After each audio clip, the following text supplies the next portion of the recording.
Good morning, ladies and gentlemen. I hope you all are doing well. It gives me immense pleasure to extend you all a warm welcome on behalf of Amity International Business School and Amity University, Noida. With the vision of our founder, President Dr. Ashok K. Chauhan sir, for internationalization and under the guidance of our Group Vice Chancellor, Gurinder Singh sir, Amity International Business School welcomes you to the fourth International Conference of Intelligent Engineering and Management 2023. The conference is taking place at Amity University, London from 9th of May to 11th of May. The IEEE conference provides an international platform for presenting and publishing the latest developments in the state of the art intelligence and technologies with cutting edge research outcomes related to the topics of intelligent computations and its interdisciplinary application in the management. The conference also offers an excellent networking opportunities for the delegates to exchange new ideas and establish research or business links. This is after immensely successful ICIEM 2020, 21, and 22. ICIEM 2023 is expected to be more exciting, stimulating, and educative. This conference is organized in three different tracks, which are ICIEM 2023. Second one is the role of digital technology to support the UN in sustainable development goals. And the third one is emerging technologies for innovative practices in engineering. The track for this session is emerging technologies for innovative practices in engineering. And our chair sessions for today, a chairperson for today are Pranay sir and Varnika Agrawal ma'am. And now Saksham would like to continue further. Yeah, thank you so much, Avni. So now I would like to introduce our chairpersons, Dr. Varnika Agarwal and Dr. Pranay Verma. So I'll be starting off with the introduction of Dr. Varnika Agarwal. Dr. Varnika is an associate professor in operations in Abhay School of Management, Dwarka, New Delhi, India, with 10 plus years of rich work experience across the teaching and research fields. She works in the field of green supply chains, circular economy, and sustainability, cross-disciplinary research in supply and operations management, optimization, reverse logistics, and imperial research. She earned her doctorate specialization in operations and supply chain management from the Department of Operational Research, University of Delhi, India, in the year of 2019. She has published 20 plus research papers published in journals of national and international strategy and the environment. Majority of our papers are in ABDC listed journals. She is currently the guest editor for special issues on MSME, resilience and performance, COVID-19 perspective benchmarking, ABCDC-B, and she has recently published a book entitled Lean and Green Manufacturing Towards Eco-Friendly and Business Performance, book series of management and industrial engineering in Springer. So now I would also like to introduce our Dr. Pranay Verma. Dr. Pranay Verma is a professor at Amity International Business School, Amity University, Noida. He is an avid researcher with interest in branding and research methodology. He is BTech MBA and a PhD. He has 16 years of industry and 10 years of teaching experience. His papers have been published in international referred journals with scope indexed. So thank you so much. That was all about our chairperson. Now over to Vanshika. Now I would like to introduce you with the guidelines for this session. So a presenter shall be given a time of 7 minutes for his or her presentation. It shall be followed by a question and answer session. Time completion of the presentation is the essence of the conference, and all presenters are requested to please stick to the time limit. So now I would like to start with the presentations.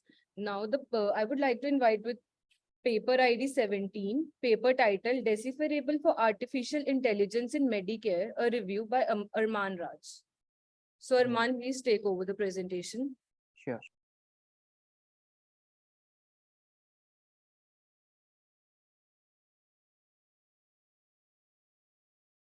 Please confirm whether the screen is visible or not.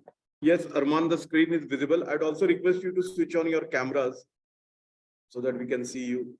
Yes, sir. And others also, during a presentation, please switch on your camera so that we can see you. Arman, please switch on your cameras. Yes, sir.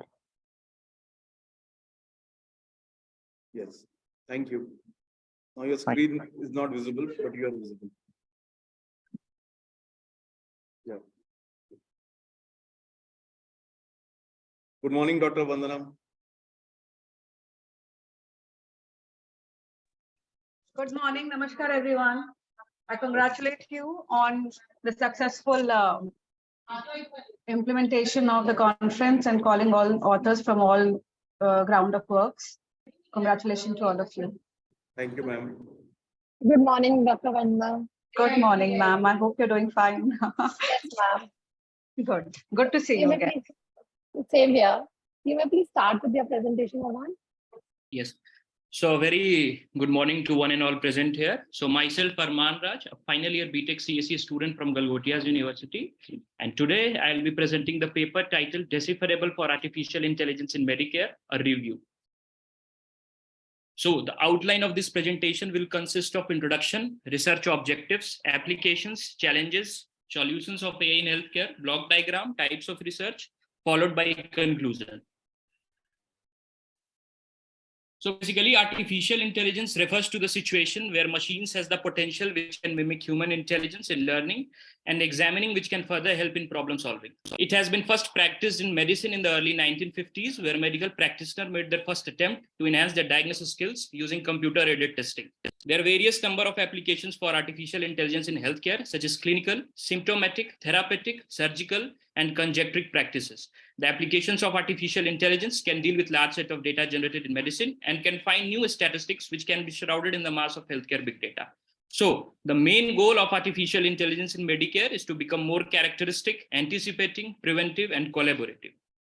So the major research objectives consist of few points, like to explore the potential of AI in predicting diseases and identifying high-risk patients using machine learning algorithms, to investigate the effectiveness of AI-based treatment plans and personalized medicine approaches for better patient outcomes, to assess the ethical and legal implications of using AI in healthcare and develop frameworks for responsible and safe use of AI in clinical practice, to analyze large-scale medical data sets using AI techniques to identify new patterns and insights in disease management and treatment.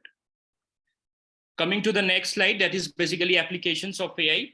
So some of the dormant applications of AI in healthcare consist of like managing medical records and other data, treatment design, digital consultation, virtual nurses, medication handling.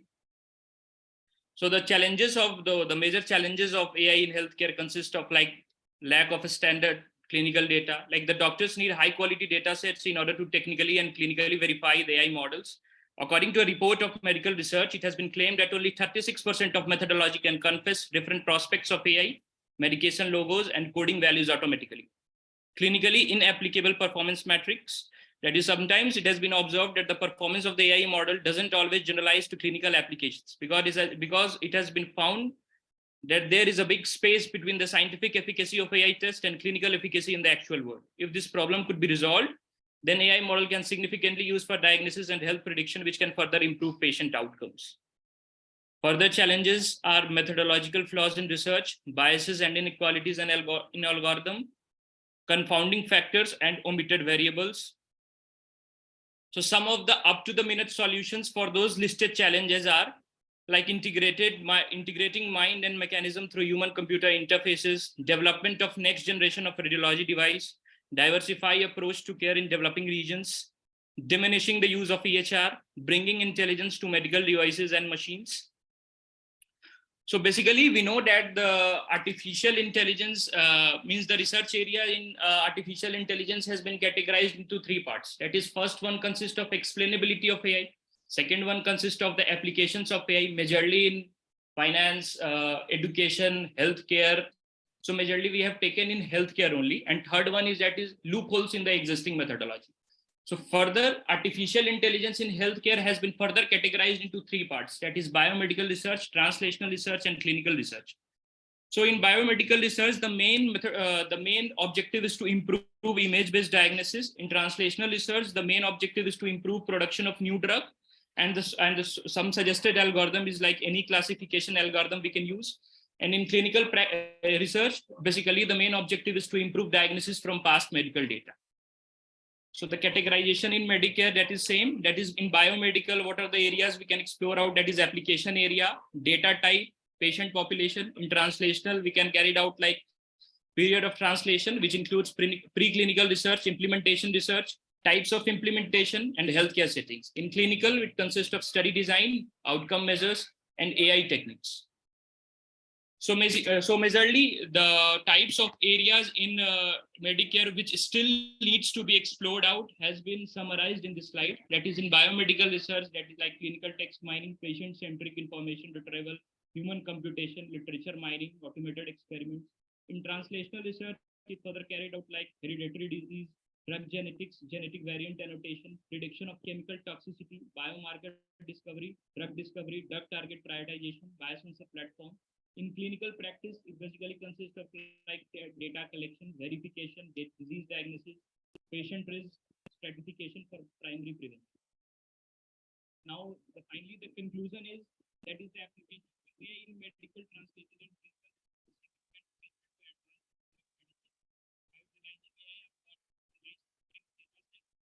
Researchers can identify new patterns and relations that can develop various studies that try to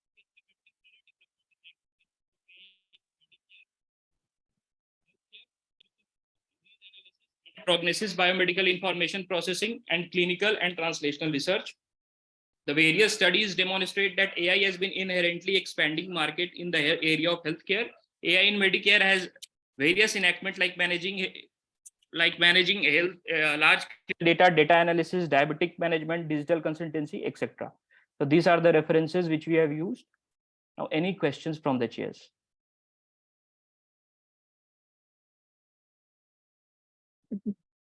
Thank you, Arman. That was an insightful presentation, but I have a few questions. First is, it is a review paper. Yes, So what method have you used to review? Ma'am, From where have you gotten the data? Ma'am, basically we have used the bibliometric analysis using the SLR method we had used. And we had basically tried to explore that by bibliometric analysis, the researcher can easily get an insight of the various different research prospects of AI, which in healthcare, which basically further consist of like translational, biomedical, clinical. And basically we had mentioned that how these different types of research are still need to be carried out.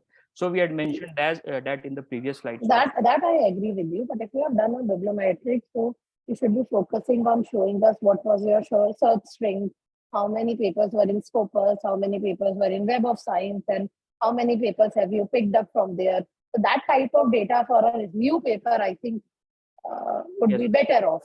This is more into the discussion that you have done, no doubt. What solution, what challenges you have found are good. But if you are doing a review paper, I think that search string and how many papers were published in which year, how the growth trajectories are there, how more people are focusing on AI. So that part, I think, is somewhat missing in the paper, in the presentation. I hope you have put it in the paper. Yes, sure. Because this is not exactly a review. You might have done it, but it was not reflecting in your presentation as such. So this was more into the discussion part of it. Yes, ma'am. Basically, ma'am, we had taken around 20 to 25 papers for this, for all from different conference like Springer. We have a few data we had collected from SCI journals like MDPI also. So we had drafted those things in our paper. Exactly. So, but for the literature review paper, normally you have a search string that you show, and then you show how many papers were there and what was your filtration criteria and why more conferences were there, why not go there. This was a good paper, but I think a little bit what you have done, you could have shown in the presentation as such, because you mentioned a lot of numbers like 32% or what, but from where did you got those numbers and how the literature is increasing in this direction? That part, I think, was not there in the conference, in the paper. Yes. That's the questions from my side. Well, Arman is a prolific writer, and I've been looking forward for the other presentations, 18 and 19. Yes, sir. Yeah. Over to you, Vanshika. Now I would like to invite paper number 18 titled Modern Farming Using IoT-Enabled Sensors for the Improvement of Crop Selection. So I would like to request the presenter to please take over.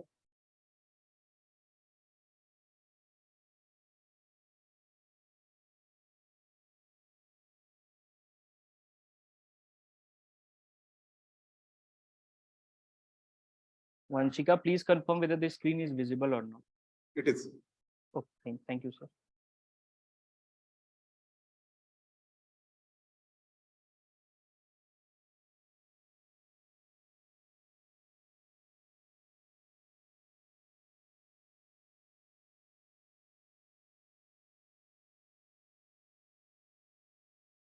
So the next paper is paper ID 18, that is modern farming using IoT-enabled sensors for the improvement of crop selection. So basically the outline of this presentation consists of few points like introduction, research objectives, IoT devices versus traditional farming devices, comparative charts showing different types of IoT methodology for smart farming, different IoT sensors in agriculture, conclusion and future scope. So basically the Internet of Things is briskly expanding, and almost all the sectors like medical, agriculture, education, manufacturing, etc. relates to Internet in order to exchange information in some or the other form. IoT devices in agriculture are significantly growing and gaining immense importance both by industrialists as well as farmers. Moreover, the vision of IoT has become successful due to invention of some recent technologies like RFID, that is radio frequency and identification, wireless sensor network, etc. The definition of IoT with reference to agriculture can be defined as the wide use of sensors, latest cameras, drones, and new pedagogical devices which will bring transformation to the traditional method of farming. The aim of this technology is to convert traditional farming into smart farming, where farmers can make operative decisions like selection of crop, irrigation, harvesting, monitoring of soil, and many more. Internet of Things helps in establishing direct interaction between real world and computer-based system. So some of the dormant research objectives which has been taken care in this paper are developing new IoT-based systems to monitor environmental conditions and predict crop yield, investigating the use of IoT devices to automate and farming risks such as irrigation, fertilization, and pest control, analyzing the data collected from IoT devices to identify patterns and trends that can inform decision-making for farmers, exploring the use of AI and machine learning algorithms to make prediction and recommendation based on the data collected by IoT devices. So basically, in this slide, we had shown the IoT devices versus traditional farming device. So basically, the data collection was manual, but with the help of IoT devices, it's been automated. Data transmission with the help of IoT devices is wireless. Data analysis with the help of IoT devices is real time. Efficiency and accuracy has also been very high as compared to traditional devices. So comparative chart showing different types of IoT methodology for smart farming. That is different IoT methodology used. These are the parameters, that is impact of this methodology, efficiency, and suggested tools. So in wireless sensor, it will improve accuracy and sustainability through real-time monitoring and data analysis. Efficiency is no doubt it's very high. In crop monitoring system, it enables real-time tracking of crop growth and development. Automated irrigation system, that impact will be to reduce water waste and increases crop yield through real-time monitoring. Smart sensing platform, the impact, it enables integrated monitoring of multiple features of farming operations, which leads to increased accuracy and efficiency. Drones, that is majorly it helps in real-time monitoring of crop health and soil conditions. Livestock monitoring devices, these devices basically helps in real-time monitoring of animal health. So the different IoT sensors, the dormant uses of different IoT sensors in agriculture are like optimal sensors. These sensors is helpful in determining the moisture content, organic matter, which is present in the soil. Like electrochemical sensors, this type of sensors are majorly used for detecting soil nutrients. These sensors check certain specific measurement like determining pH value are performed using an ion selected electrodes. Mechanical soil sensors, dielectric soil moisture sensors, airflow sensors, and location sensors.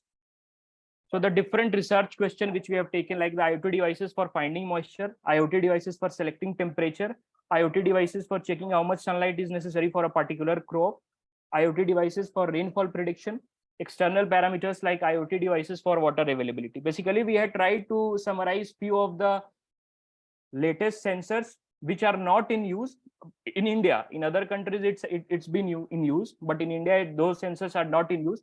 So these parameters can be taken in order to implement those sensors. So the conclusion and future scope consist of, in this paper, the author has tried to show how IoT-enabled sensors can significantly improve traditional method of farming with minimal resource wastage, which would ultimately increase the income as well as livelihood of farmers. The various types of IoT sensors has dormant potential to establish sustainability in agriculture. These IoT devices has significantly helped to achieve smart farming, where the quality of crop will be improved. There will be 24/7 real-time crop monitoring, which will help the crop to protect against animals. Soil management will be improved, as the sensor will automatically suggest what is the water level and whether the water level is below the expected level or not. Irrigation system will be improved. We had tried to show all the major critical conditions like climatic conditions, soil conditions, scarcity of labor, other resources, and how these factors can be improved with IoT enabled devices. So the future scope of IoT sensors in the improvement of crop selection methodology lies in the integration of machine learning algorithms with real-time data collection in order to develop predictive models which can identify the best crop varieties for particular environmental conditions, which will result in increased crop yield and reduced resource waste. So these are the references which we have used. Thank you.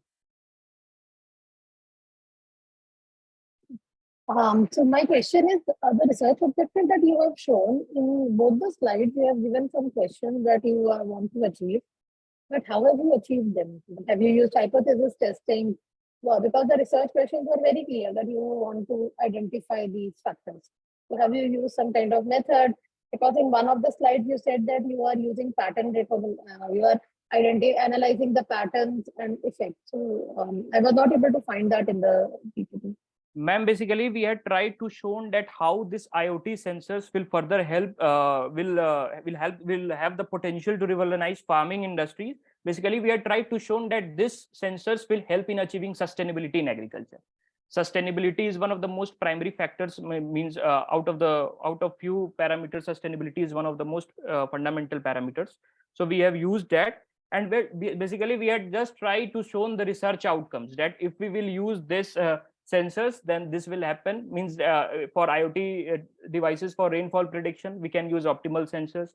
For IoT devices for water scarcity, we can use electrochemical sensors. So we had just tried to that is absolutely right. But when you are doing, when you are putting the research question, there should be some method now from which you are Yes, validating. ma'am. If for this method, this is best. So have you done any experiment or have you done any study to analyze it? No, ma'am. Maybe you can integrate it in Yes, your future work. Yes, ma'am. Future work will be, it will be integrated with fog computing, where we will be tried to showcase that how these algorithms will be help in minimizing network latency, bandwidth, and most importantly, security and privacy concerns of the existing traditional farming system would be improved with these IoT devices. Thank you. I have one question, Arman. Yes, sir. Can you extend this study, rather not a question, a suggestion, can you extend this study by looking at the cost aspects? Yes, sir. You have talked about efficiency, no doubt. Yes, sir.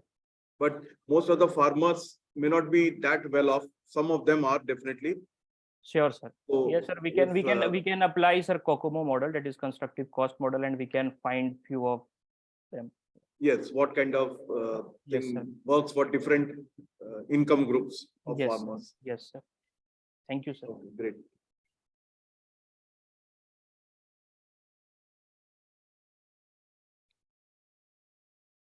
Vanshika.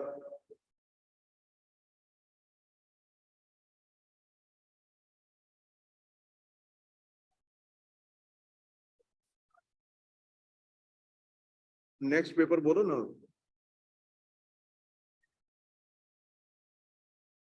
अच्छा अच्छा, एक second, क्या नाम है तुम्हारा? Vanshika.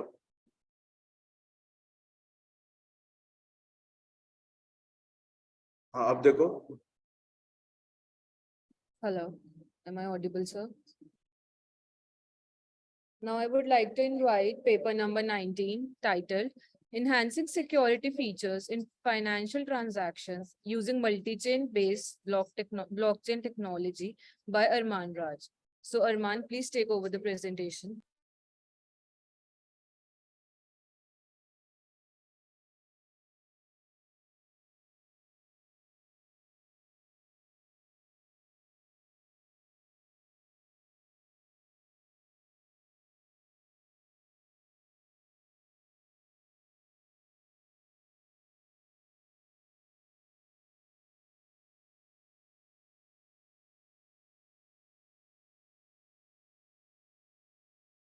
Yes, thank you. Thank you. Now it's clear.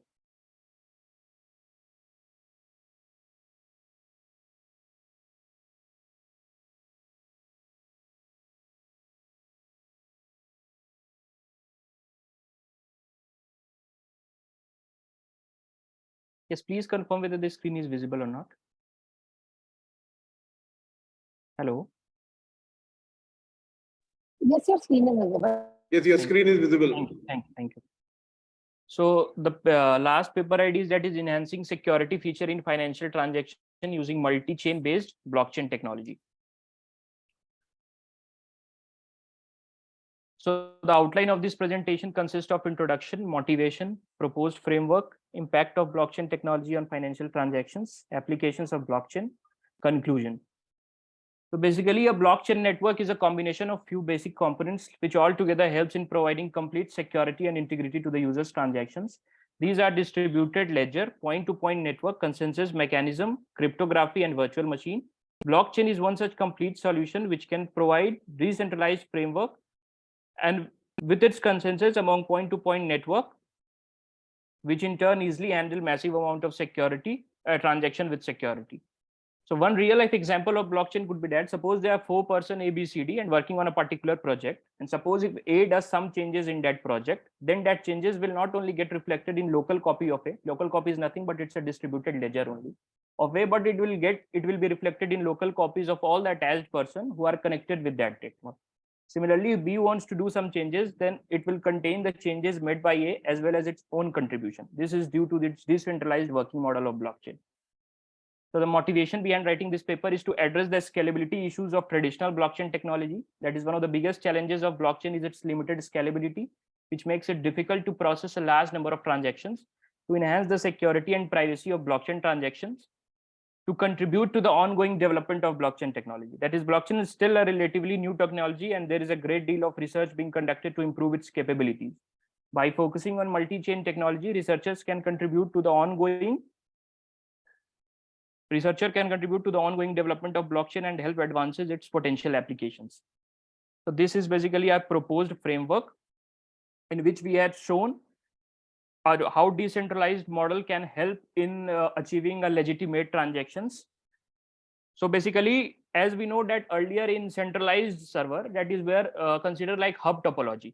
In hub topology, what happens that in star topology, all the devices are connected to a single hub. And if that hub fails, then the entire topology and then the entire other device connected to that gets disconnected.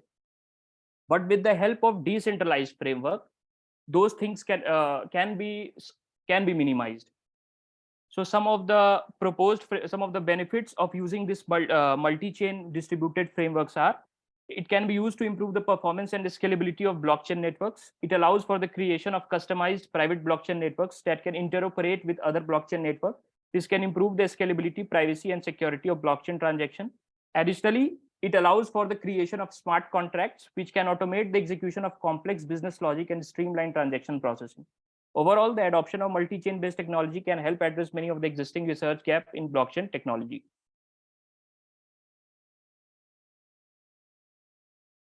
So some of the applications of blockchain in finance are basically equity market, wealth management, payment and remittances, commercial lending, insurance.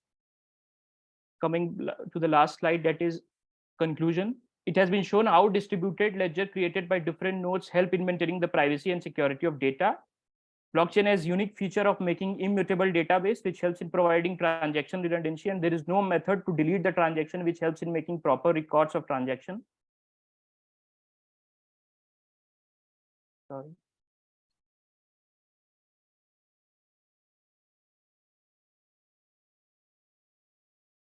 Okay, never mind. Just Okay, wonderful presentation on your blockchain. Yes. Yes. Thank you. I think this was one of your, among the 3 presentations, one of your strong points.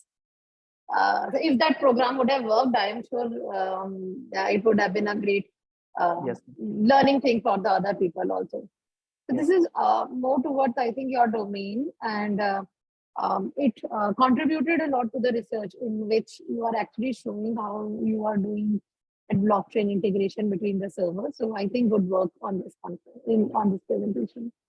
Thank you. just again another suggestion, no question, that maybe you can extend this blockchain paper or the paper by adding perception of Yes. financial people. Okay, I mean the financial stakeholders, the banks, the stockbrokers, what do they see? Yes. Or the finance department of organizations. What is their perception? Because it's more about to do with the perception. If they feel that it is safe, then probably they will replace the existing technology with blockchain. They will adopt it. So that can, I mean, the study can be extended. Thank you, sir. Thank you. I think all three of your studies have good option of being a good journal paper if you work a little bit in this direction. Thank you. Thank you so much, Arman. Now I would like to invite paper ID 22, titled Medi-Assist, a decision tree-based chronic disease detection model by Shushruta Mishra.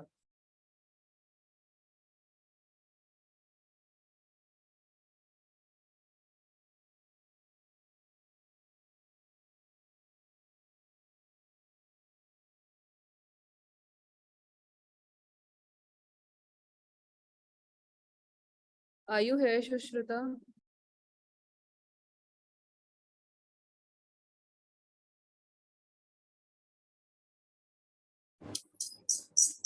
Anyone presenting paper ID 22, please start.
Okay, do we have Sushrut Mishra?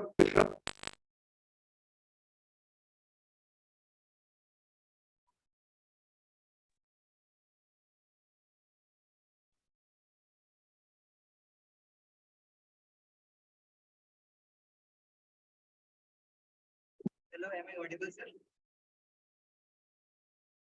Hello. Yes, you are audible. Mishra? Yes, sir. He is my guide. So, sorry, Abhinav. Yes, sir. Okay, are you going to present this paper? Yes, sir. I'm going to present this paper. Okay, so please switch on your camera and your slide as well. Sir, give me a minute. I'm having some network issues. Oh, sure.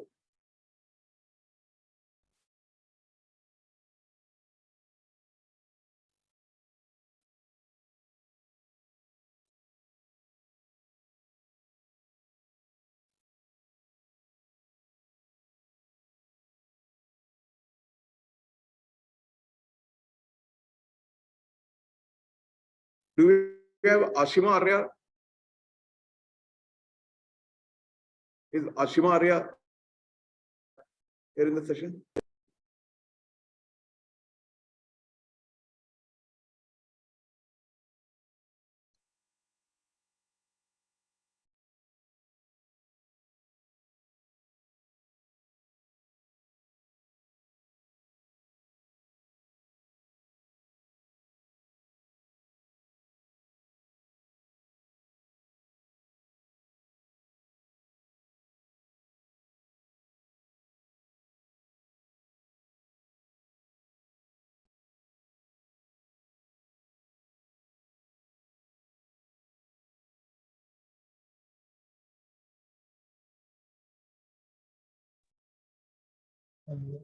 Good evening, sir, ma'am. Good evening, yes.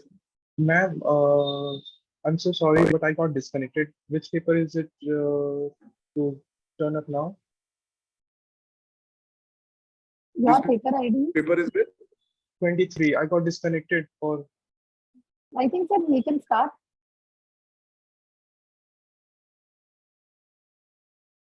We can start, right? Okay, thank you. Wait.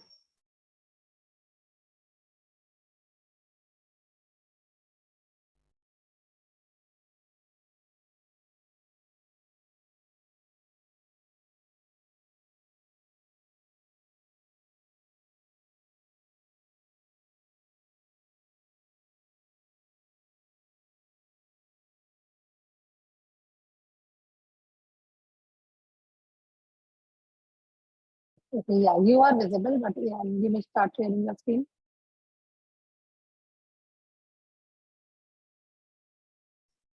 which paper ID are you going to present, Snahil? I'm going to present paper ID 23. 20? 23, 23. 23, okay.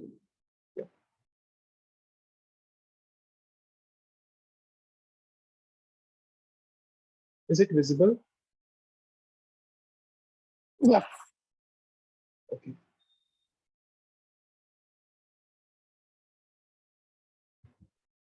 So, good morning, everyone present here.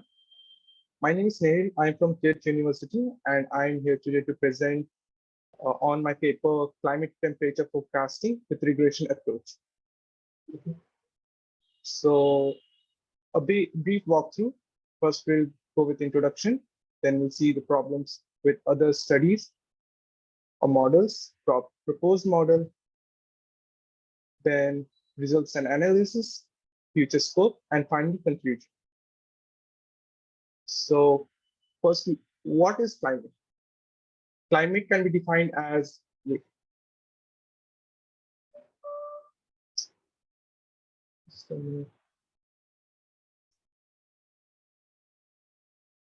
why isn't this? Just a minute. Yeah. So climate can be defined as the atmospheric conditions of a location for a long period of time, whereas weather is something that is defined as temperature condition that is measured over a short period of time. So that's the difference between climate and weather. So climate's changing rapidly thanks to the industrial revolution brought in by the mankind. Glaciers are melting due to the rise in average temperature and is one of the most daunting threat that living beings are facing. This could eventually give rise to flooding in the near future. Development in the field of machine learning has made it possible to forecast with an impeccable accuracy. So, and we can use these algorithms to forecast future temperature change so as to help people and agencies to take steps so as to avoid the danger. So next up is proposed model. So this is my proposed model that I gave in the paper. So we first start with the data collection. So the data is collected from various reputed agencies such as NASA and UCL laboratories. Okay, so then we pre-process the data. Pre-processing generally refers to removing of anomalies and inconsistencies that might, later on negatively affect your model. Then we apply the regression approach. We train the model using the training data. We then evaluate the model. If the accuracy that you get isn't satisfactory, we retrain that model. Then we, if it is satisfactory, we move on, we finalize the model, and then we use the testing data to predict the given temperature. So results and analysis. The evaluation of model was done for 70 rounds in a group of 10 rounds. After the 70 rounds, the model featured an accuracy of 99.5 for the training data and 98.12 for the testing data. The mean accuracy for the training data was 93.31%, while the mean accuracy for the testing data was 91.01%. In terms of latency, the model was very stable, as even with the growing rate of 1,000 samples, the latency was only 1.38 seconds. The accuracy shows the use of polynomial regression technique was justified, and that technique could be employed in various predictions. So this is the future scope. Although the techniques are robust in predicting, the model is open for refinement and improvements. Some of this could be done by gauging the complex parameters that define the climate condition. So not every climate parameters could be gauged. There are various different parameters that affect the climates, and some are very difficult to put it into a data set. If someone or if anytime soon we can do so, it would be really a game changing for climate prediction models, using a techniques that works on par, if not better, than the regression techniques. Scientists are working tirelessly to, to find to come up with a new technique to use for regression and prediction. If in the near future, scientists are able to find a new technique that is better than regression technique, we can, go with those techniques. Feature engineering. Feature engineering refers to creating of new samples, new data points using the given data set.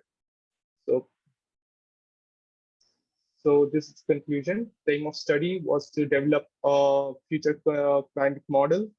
The results from the study will let us realize the rapid pace at which the climate is changing.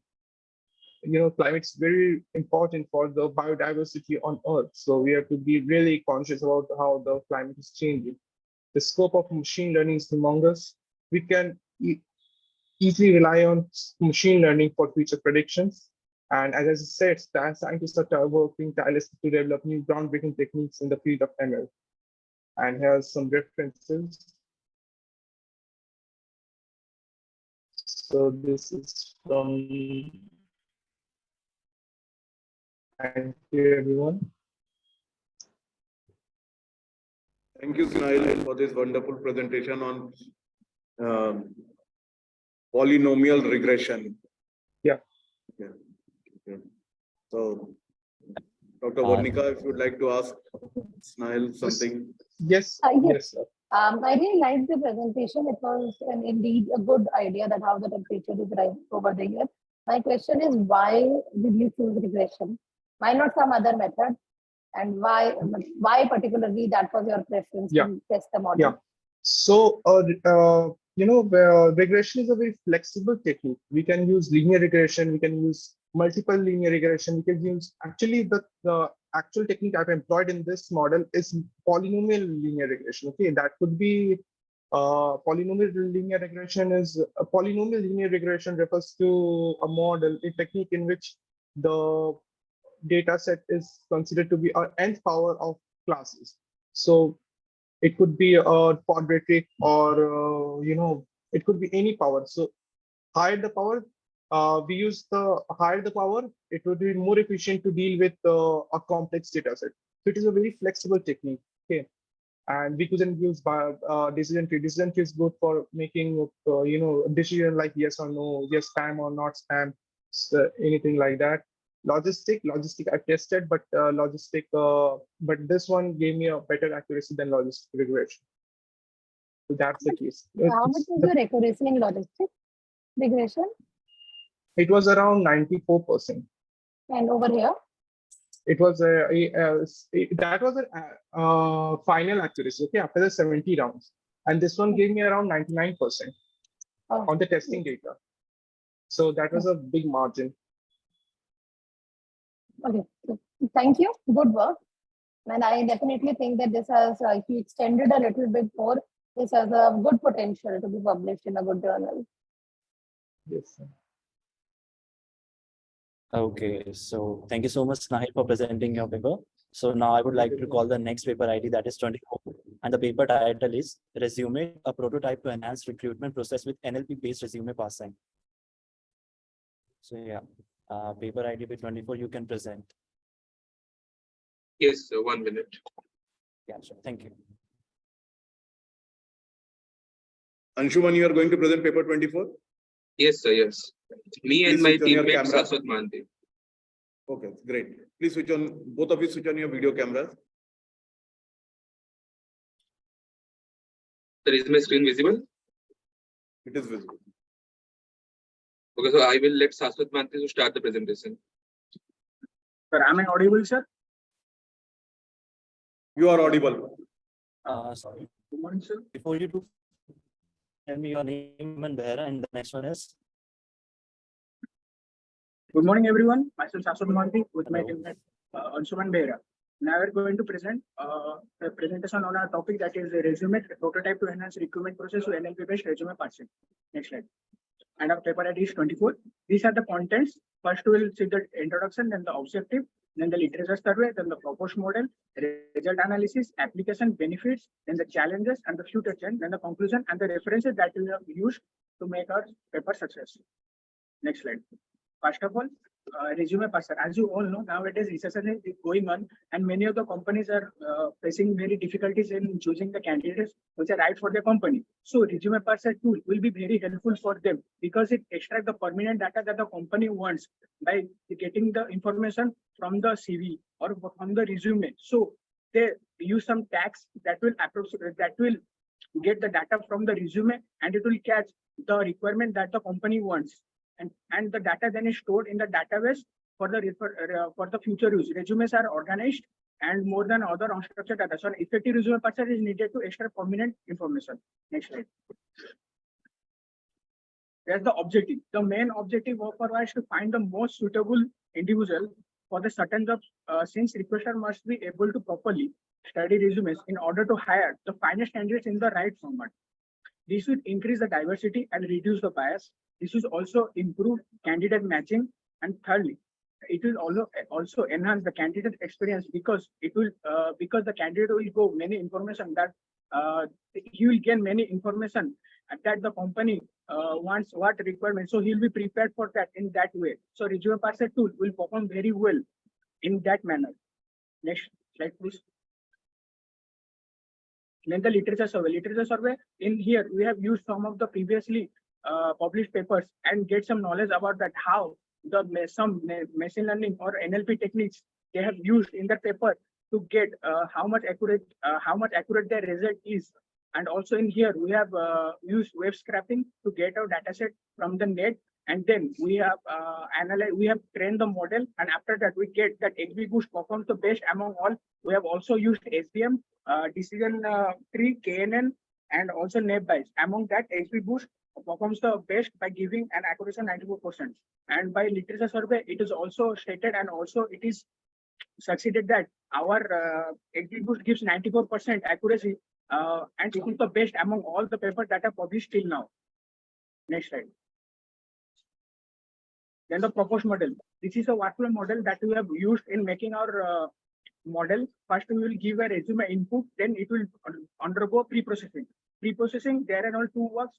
The one is text cleaning, the second one is tokenization. Tokenization means it will divide the resume into some of the tokens that will be individually identified by the resume. Then it will go into test classification. Test classification means the many things that the candidate offered, that is the contact information, like the job description, like the skill set and the name title. Then we'll model it. Then it will give two things, that is the score and ranking. By that we can evaluate our model and know which candidate have been getting the more score and ranking, and by hiring it, then we get the results output. This is our proposed model. Next slide, please. Then the result analysis. As I have already stated, that XB Boost performs very well by giving an accuracy of 94%. So we have used three methods, that are Porter, Steamer, and spatial lemmatization. As you know, lemmatization is the next step of tokenization, which helps in the data cleaning processes.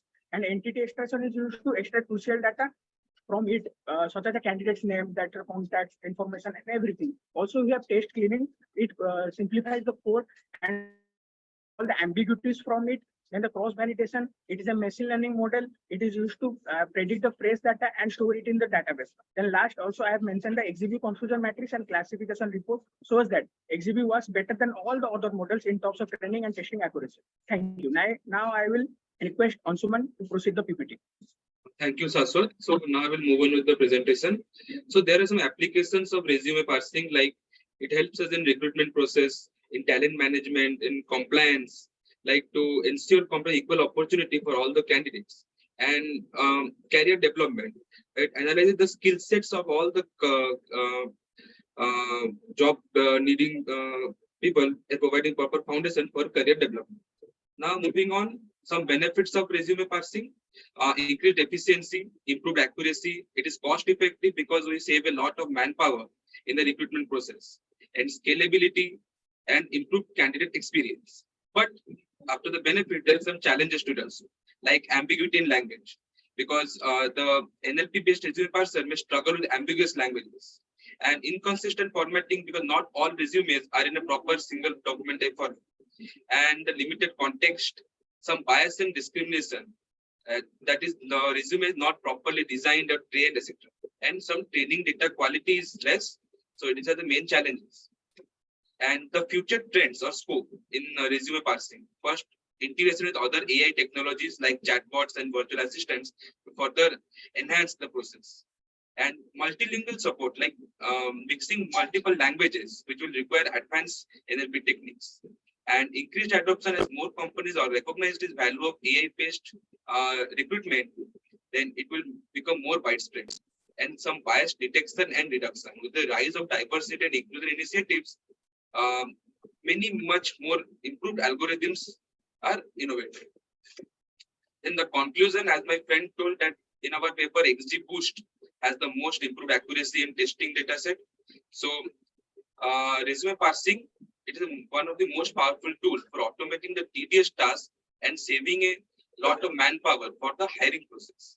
So with the increased use of the applicant tracking system and online job portals nowadays, in online, like from the COVID eras, so NLP method become an essential tool for recruiters and professionals to efficiently manage the recruitment process.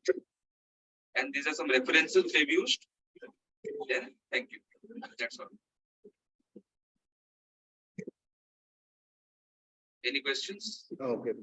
Thank you, Anshuman, for this wonderful presentation on NLP for resume screening. I have one question. Will it screen the behavioral part of the people who have to be recruited? So that is the future scope, which I think in future we can manage that, but it's a long time. Will take a much more time for that part. Like you can do in sentiment analysis. So hopefully we will able to do it resume also. Okay. Okay, so that's for future research. Okay, Yes. Thank you. Wonderful presentation. Thank you, Anshuman. And Thank you. okay, over to you, Vanshika. Thank you so much. Now, next paper person with the paper ID 25 designing a smart and intelligent ecosystem for autistic children. And that is the paper ID number 25. And if there's anybody who would like to present it now.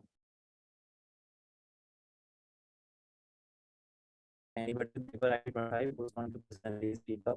Paper ID 25, who is going to present?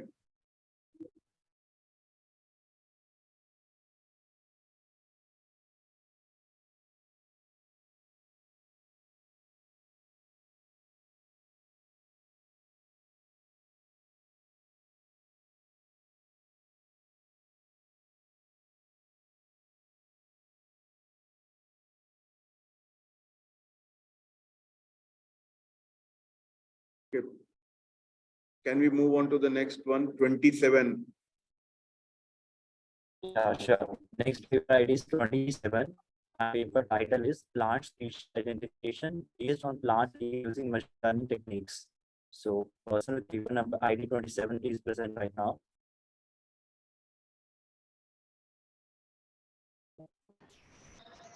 Good morning, sir. So I'm Okay, good morning, Manu. Yes, sir. So I'm going to share the screen. So 1 minute. And so you are going to present this paper, paper ID 27. Yes, sir. Okay, switch on your video camera as well. Yes. Good morning, sir. Yes. Sir, this is actually paper ID 25. I'm sorry, I had some network issue. Okay, so after this is done, we will get back to you also. Okay, sure. Thank you. So currently, Manu, sorry, who was it? So am I visible? Yes, Manu Shekhari, you are visible. Yes.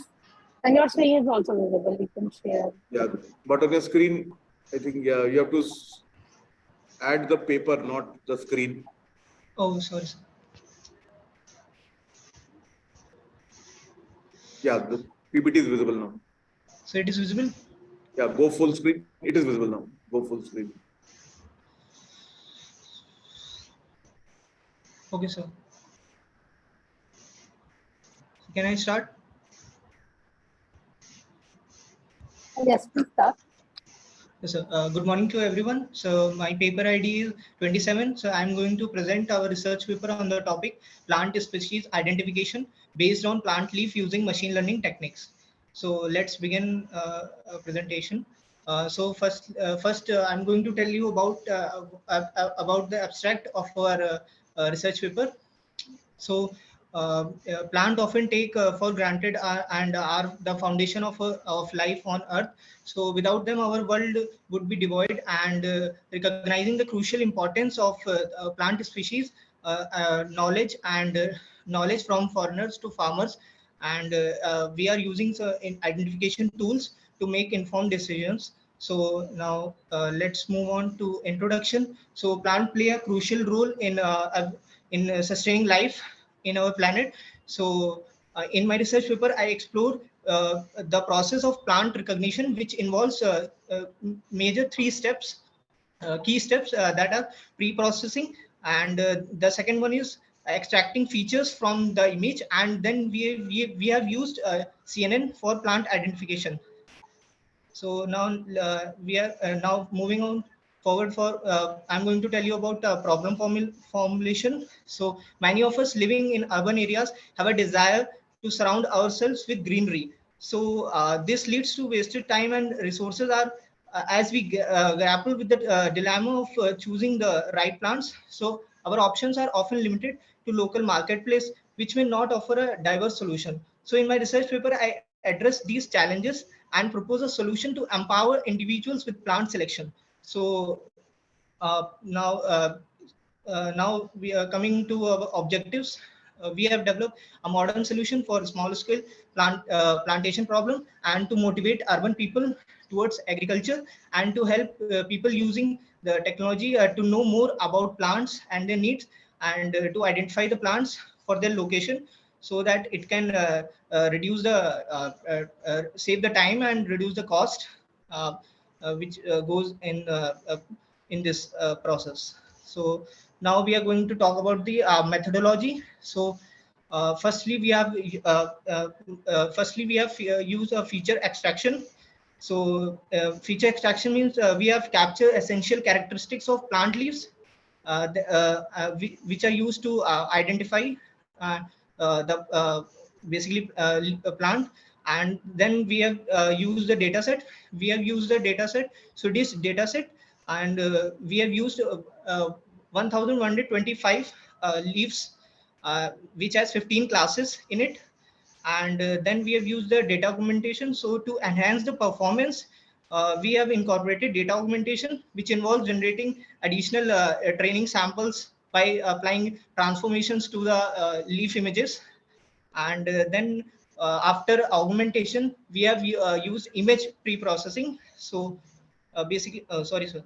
Image pre-processing means it is used to enhance the quality of the leaf images and removing the basically removing the noise and optimizing it. And then we have trained the model. So using the machine learning algorithm, we have trained the model using pre-processed leaf images and extracted features.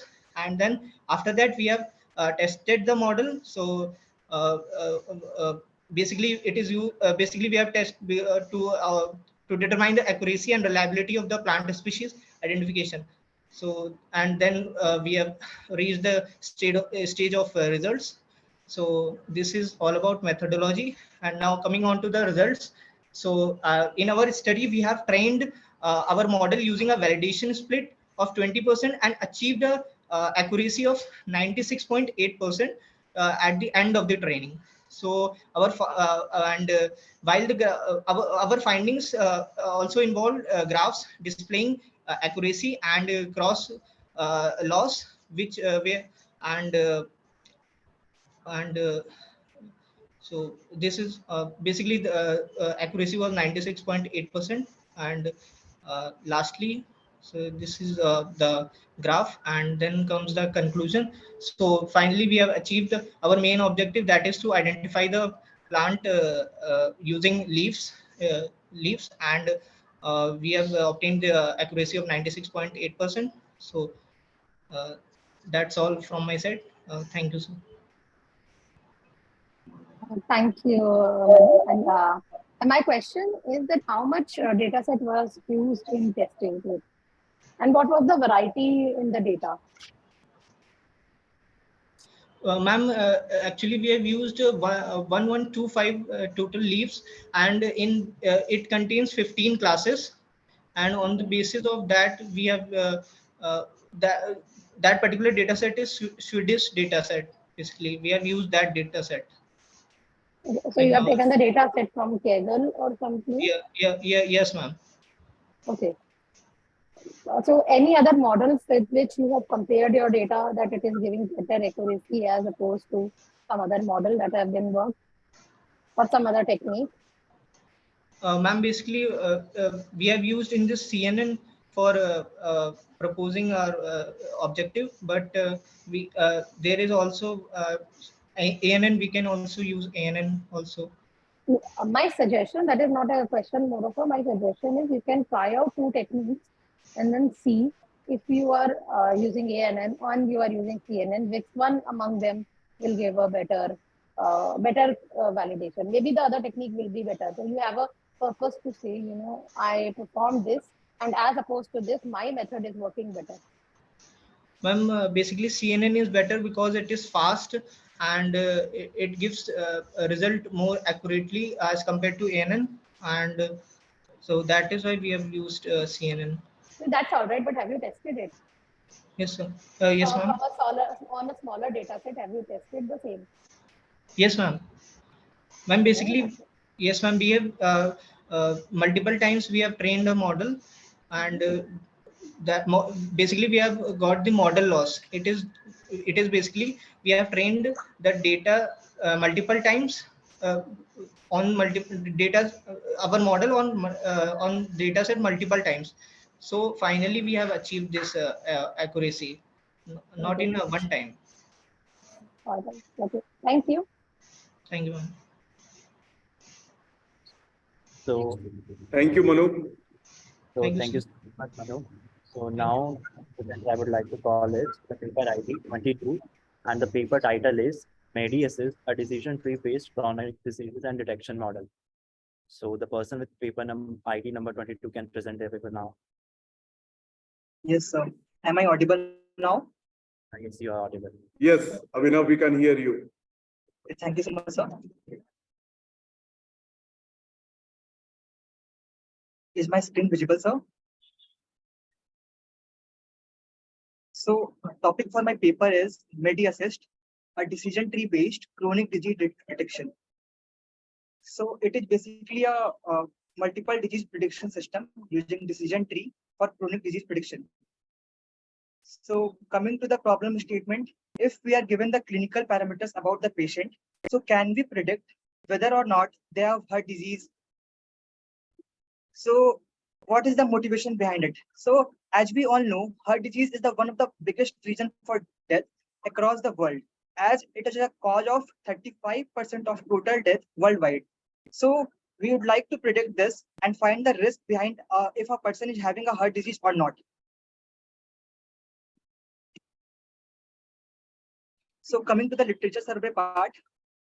So this paper investigates the state of the art of various clinical decision support system for heart disease prediction proposed by various researchers using machine learning techniques. So the research paper which I have used and compared for my reference part. So all of this list. So coming to the attributes which I have taken for heart disease. First one is age, sex, chest pain type, cholesterol, rest ECG, slope, fluoroscopy, etc. So my proposed model for this paper is like this. First, we have taken the data set from Kaggle. Then we did the data collection and pre-processing using pandas. Then we split the data in 70:30 ratio. Then we trained our model using machine learning algorithm like support vector machine and decision tree. Then we saved the prediction model using pickling process and we deployed it on Streamlit API. So coming to the next part.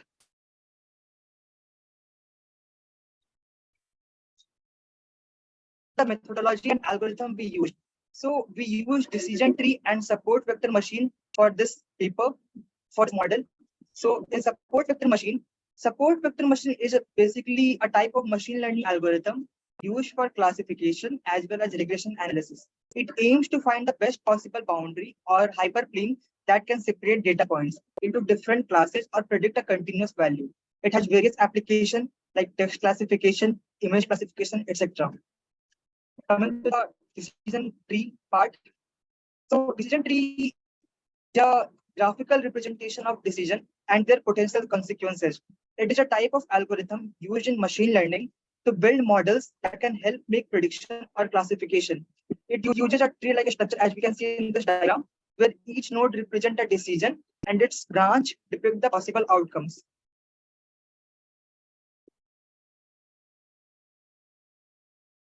So coming to our result analysis part. So we use decision tree algorithm to predict the risk of breast cancer, diabetes, and heart disease using our MEDI assess system. So the accuracy which we found was 97% for breast cancer and 92% for heart disease and 91% for diabetes using decision tree. So coming to our confusion matrix and graph analysis part. So this is our confusion matrix and this is our feature analysis graph for every disease. So coming to our conclusion part. So the accuracy which we achieved was 92% in heart disease, 97% in breast cancer, and 91% in diabetes. So this approach provides a beneficial tool to help medical professionals in making wise judgment and better patient outcomes, highlighting the patient of machine learning in predicting multiple disease and opening the door for future research to improve the system. So thank you so much, sir. This was all about this PPT. Thank you, Abhinav. And indeed a great work that can possibly help in the medical direction. My suggestion is when you are showing the flow chart, it was actually not visible. So after a particular point of time, I think both of us were lost in your process about what you were trying to do in the steps that followed. Again, I am not going much into the method that you have used, but why did you use these two particular methods to make it, so regression and decision tree? So that was why did you pick up this, and how efficient they are with respect to if we pick any other method? So I have used decision tree because it helps in giving class it has provided me more accuracy. Previously, I have trained my model using a random forest and algorithms like linear regression, but it was not much accurate. It was only giving accuracy of 87, 88%. But when I used a decision tree along with support vector machine, so I got an overall accuracy of around 92% in heart disease, and in breast cancer, I got 97%. So the reason for using this algorithm was basically like I was getting more accuracy, and the previous models which I trained on random forest and linear regression was not giving that much accuracy. Thank you. Thank you, Abhinav. Thank you, Abhinav, for this wonderful presentation on your cardiovascular diseases, and all the best for Yes, your sir. research. Over to So, you, sir, Dr. Chabra. Okay, thank you so much, sir. So thank you so much, Abhinav. So now I would like to call the next presenter with the paper ID that is 25. And the paper title is Designing a Smart and Intelligent Ecosystem for Autistic Children. So Abhinav, please unshare your screen.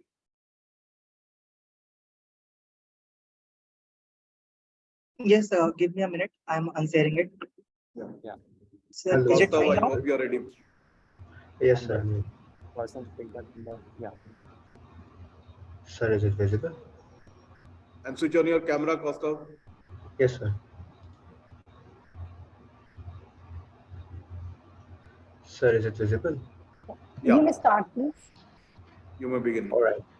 So good morning, sir, ma'am, and one and all present in this meeting. Today, I'm going to present, along with my teammate, I'm going to present this paper on designing a smart and intelligent ecosystem for autistic children. Here is our PPT presentation on the brief of the paper. So our sections include introduction, objective, methodology, architecture, resultant analysis, and conclusion. So here we begin with the paper. So here is the introduction of autism.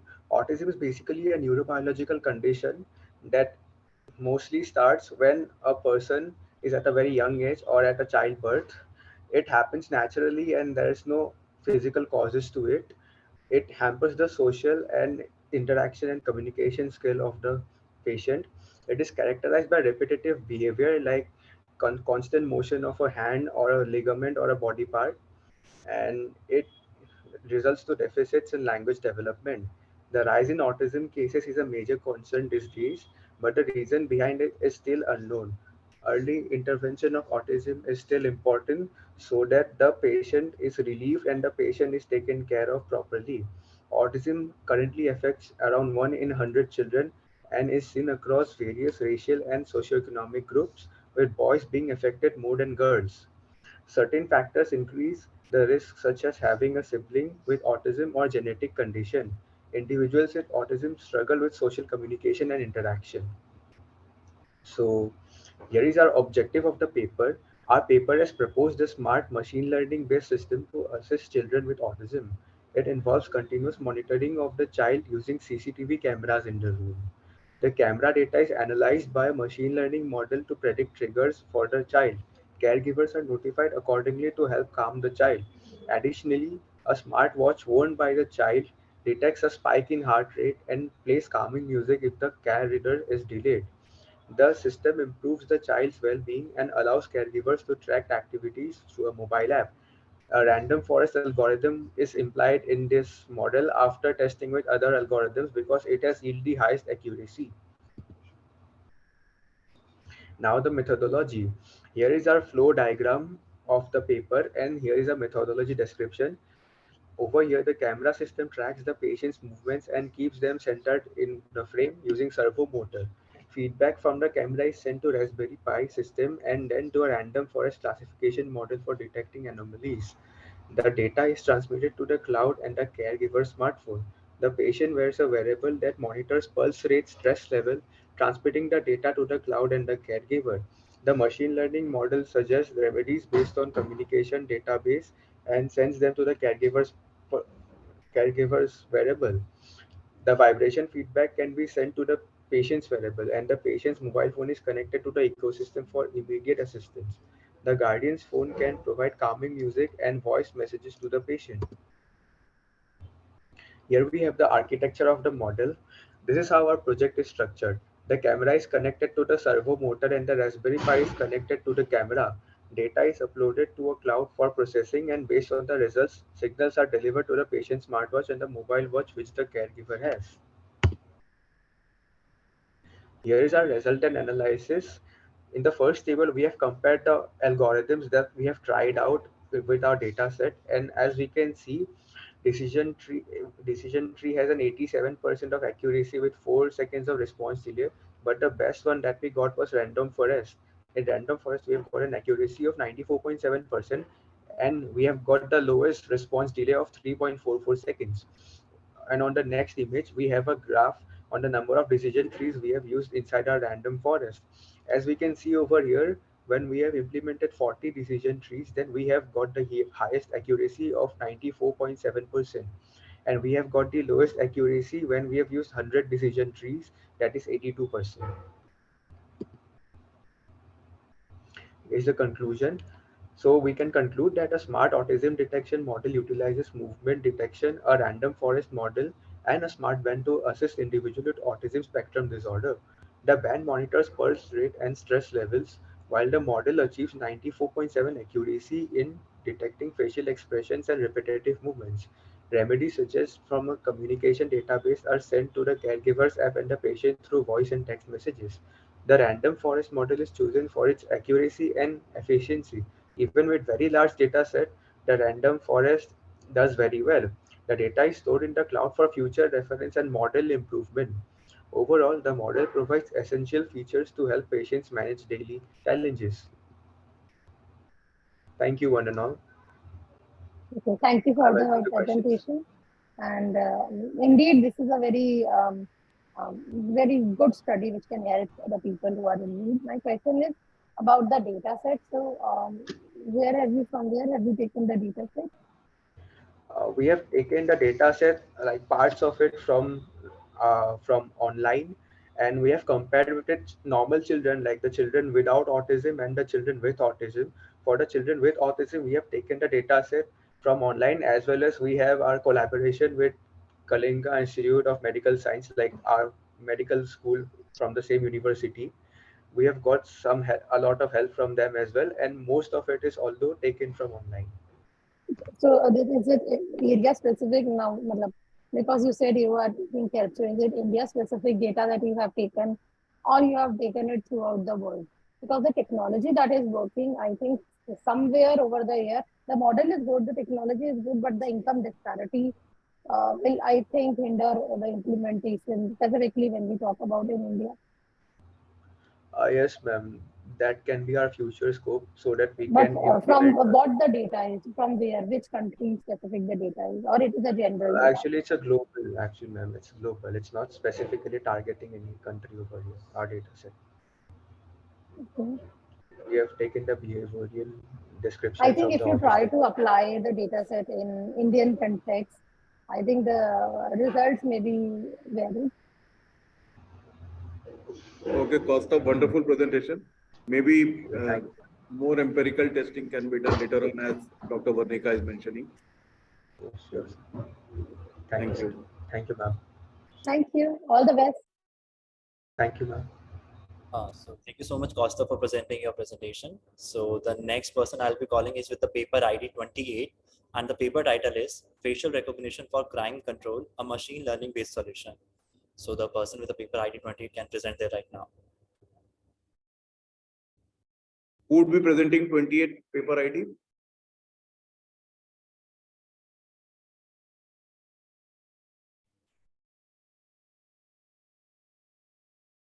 I think it's not there. Okay, then we can move to the next one, which is, I think, Harshvardhan Verma's paper. Harsh, are you ready? Hello, yes, sir. I hope my audio is, I am audible. We can hear you. Okay, thank you, sir. So just hold on, Harsh. Saksham, just please read out the title and Sir, what's the paper ID of his? 29. Yeah, surely. So the 28th paper title is Near Me, Rapid Medical Navigation. That is the paper title he's presenting. Rapid Medical Navigation. So shall I start the presentation, sir?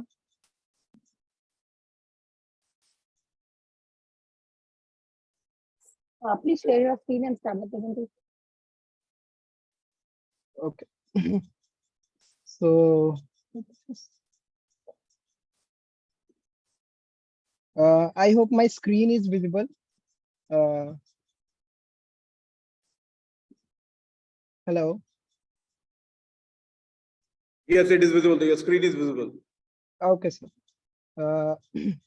So basically, the project, our team has recognized that there is a massive problem in case of medical emergencies.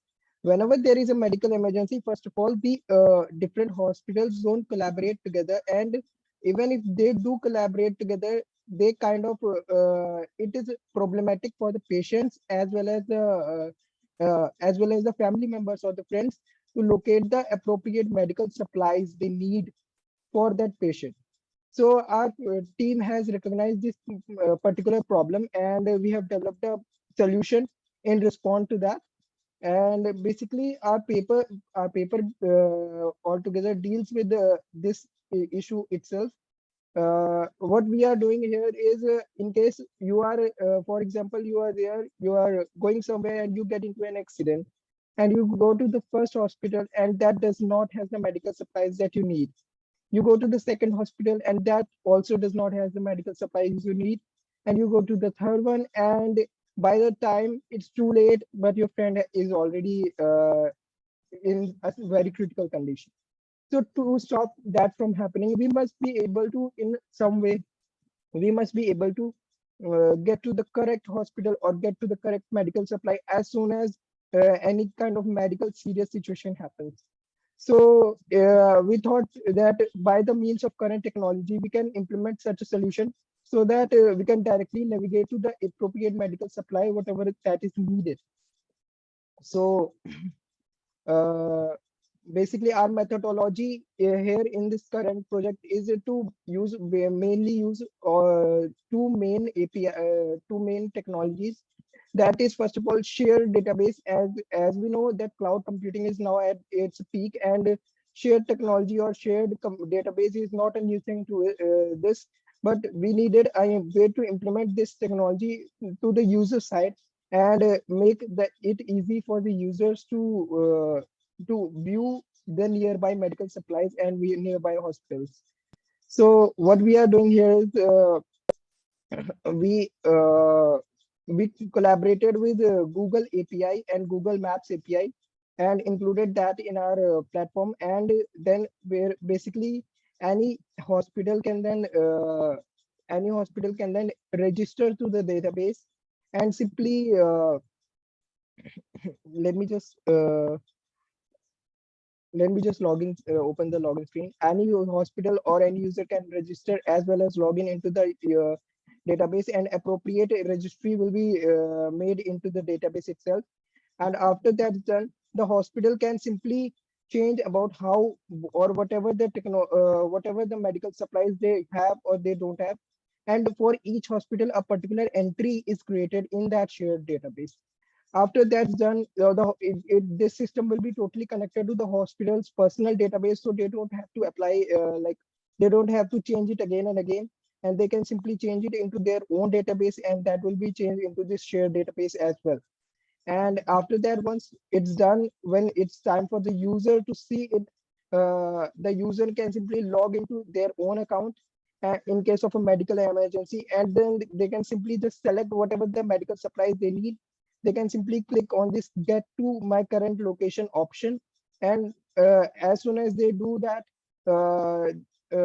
all the nearby hospitals with those medical supplies they need will be sorted and shown on them to over the map, so that they can just book that right on the spot without even going to the hospital's own screen or hospital's own particular registration system. They can book it from right here, and they can also go to the actual Google Maps link, which is from the right panel. A list of hospitals is also shown on the right panel, as you can see, as well as a whole map of the user, as well as all the hospitals nearby to him are also shown near to this. This is the particular methodology, or like the how we will approach the solution to this whole problem.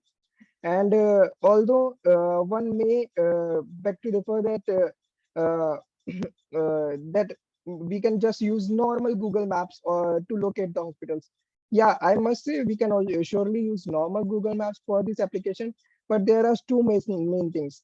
We can only locate the hospitals, or we can locate the medical supply facilities nearby around us. Then again, if there is this issue that we can't guarantee that those medical facilities or the hospitals will have those supplies that we need. Therefore, we must be able to find what medical supplies each hospitals have in some way. So that user can directly go to the appropriate hospital which they actually need to go. So basically, for these all purposes, we have firstly included Google API into our platform, but then later we switched to open API for Open Maps API, because it is open for everyone as well as free to use. So we thought that's a better option, since our project is made over a charity purpose. And second thing is that looking at the past year records, we saw that big loophole that most of the people which go into in case of emergency situation, like for example an accident, or even in case of pregnancy or accidental labor, or even in a lot of other cases which may lead one to die, like electrical shock or something. There is a huge chance that the person may risk their life if they can't find a medical supplies that we need at that time. For example, many of the people have a rare blood group which are not actually available at each of the hospitals. So why shouldn't be there a way to locate exactly the right hospital which has the blood group that you actually need?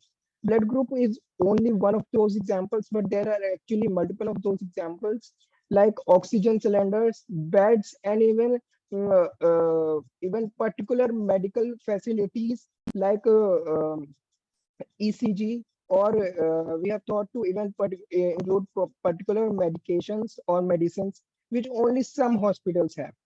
So that, like for example, in case of diabetic patients, there is some huge need of insulin. In case of like in case of corona, we saw that even diabetic people also suffered. Well, everyone knew that beds were less and oxygen cylinders were less, but actually it was a big problem for a lot of other patients, like diabetic patients as well as heart problem patients, because there were no medical free supplies available. Even if there were no additional beds available. Okay, so have you tested your model? So have you Yes. collaborated with any hospital and Yes, ma'am. tested out your model? Yes, ma'am. Actually, we have tested out this model by going into the hospital nearby to us, and after we showed this proposal to that hospital, uh, they were pretty impressed, and they also thought that it is actually impressive by how easy it is to interact with the current model. Another thing being that this is a model or application based fully on in case of medical emergencies. That's why we thought not to make an application but a web platform instead. Therefore, one can directly go on the web and directly log in, because obviously in case of a medical emergency which you don't know when it will happen, you won't go to the Play Store and start installing a random application, right? You need to get that information right at that moment as soon as you need that. That's why we thought to make a shared database software as well, because shared database is easy to include in cloud services, as well as it can be fetched from any other service or any other microservice like any or also can be used by any other application. Because as we know, Apollo and many other hospitals also would like to use their own application or their own framework over this. That's why we made a whole API over this, so that any other hospital or any other platform can also implement in and include it directly into their own platform without being disincluded. So we all these are all current statistics which we collected. How much how in recent years, how many patients died? As we can read, there were 25% of maternal death, which is Harsh, that for sorry to interrupt you, both. but keep in the time limit. It's almost going to be out. Okay, sir. So as we know, there is a 25% of maternal death, which is death for both babies and the mother, as well as a lot of other deaths which are caused due to this medical emergency purpose only. We ensure that this problem needs to be solved as soon as possible. Thank you so much, Judith. Thank you, Harsh. I think it is indeed great web page if you are able to function it with the help of all the hospitals. So I think it will be a great work from your end to the social cause. Yes, ma'am. Yes, ma'am.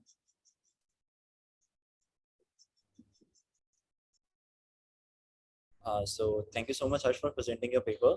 So now I would like to call upon the next person with the paper ID 28, and the paper title is Facial Recognition for Crime Control, a machine learning based solution. So the person that present the paper will be presented by Archana. So Harsh, can you please help Archana in presenting the paper? Yes, sir. I'm just on my way to call her. Please give me a minute. Yeah, sure, no problem. We can start the last paper by then. Let me check, ma'am, if it's there. So the person with the paper ID 30th, health disease predicting using machine learning and Internet of Things. Person with the paper ID, are you there? ID 30th. Dr. Varnika, I think he is not in a position to join because he has got some presentation, PhD presentation. So we will reschedule this. So Archana would be the last one for today, for this session, sorry. So Harshvardhan Verma is helping her join. She is also from KIT. So I think it's just let's wait for it.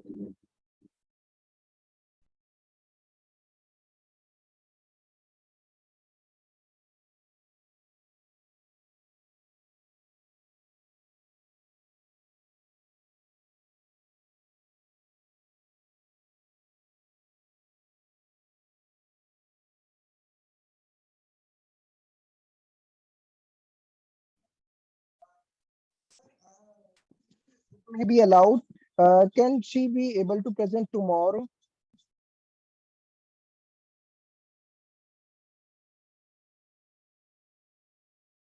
She can't join in today.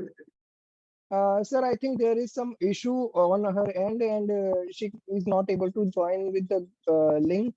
I don't know what the problem is, because we are not at the exact same location. So on the call, she told that she's not able to join on the given link. So if it may be allowed, she can join tomorrow.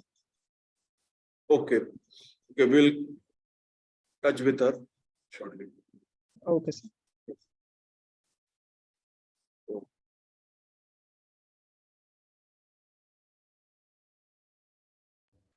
So we are done with all the papers for today and for this session. Now I would like to pass it over to Avni to conclude this.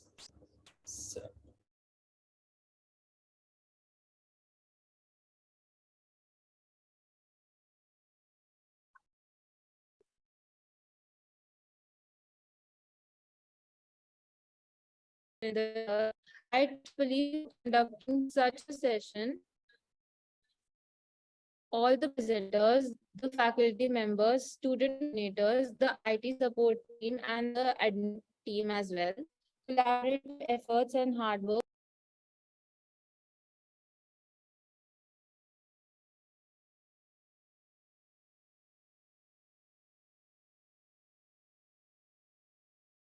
So sorry about that. A bit of network issue was there. So as we leave here today, I hope that you will take with you the knowledge, insights, and inspiration you've gained from this event, whether it was a new idea, a new connection, or a new renewed sense of purpose. I hope that this event has left you feeling empowered and motivated to achieve your goals. Thank you once again for your participation, your support, and your time, your commitment to making this world a better place. Have a great day. Thank you so much. That's all from Yeah, me. and I'd like to thank Dr. Varnika for taking out her precious time and giving her inputs. And I hope her suggestions would have been of use to all the presenters.